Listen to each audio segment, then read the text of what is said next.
अधिक मासाच्या सलग सुट्ट्यांमुळे संतनगरी हाऊसफुल. वाहतूक व्यवस्था कोलमडली असून पोलीस प्रशासन हतबल.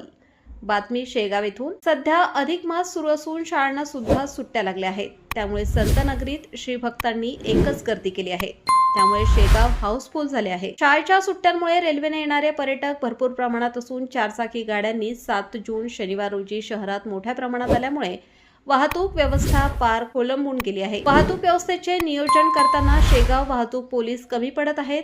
7 जून रोजी सकाळी 11 वाजल्यापासून शहरातील छत्रपती शिवाजी महाराज चौकात वाहतूक जाम झाली होती. या ठिकाणी बराच वेळ वाहतूक पोलीस नव्हते. त्यानंतर एक कर्मचारी आले. वाहतुकीला कुठलेच नियम नसल्यामुळे जो तो आपलेच वाहन समोर काढण्याचा प्रयत्न करत होता. त्यामुळे दोन्हीकडची वाहतूक ठप्प झाली होती. कर्तव्यावर असलेल्या एका वाहतूक पोलिसांनी ठाण्यात फोन करून उर्वरित चमू मागवली. चमू येण्या अगोदरच वाहतूक सुरळीत झाली होती. शहरात एखादी सुट्टी आली की जाम होते. त्यामुळे शहरासाठी हा नवा विषय नाही. मात्र ह्यावर पोलीस प्रशासन मार्ग काढत नाही, ही खेदाची बाब आहे. उद्या रविवार असून मोठ्या प्रमाणात भाविक भक्त येण्याची शक्यता आहे.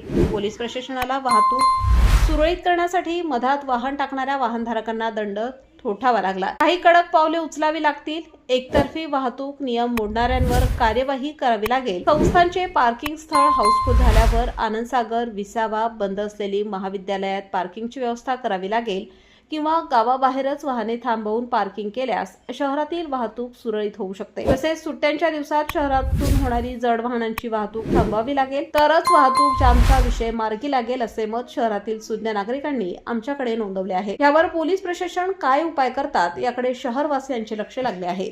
सनसनी न्यूज, शेगाव.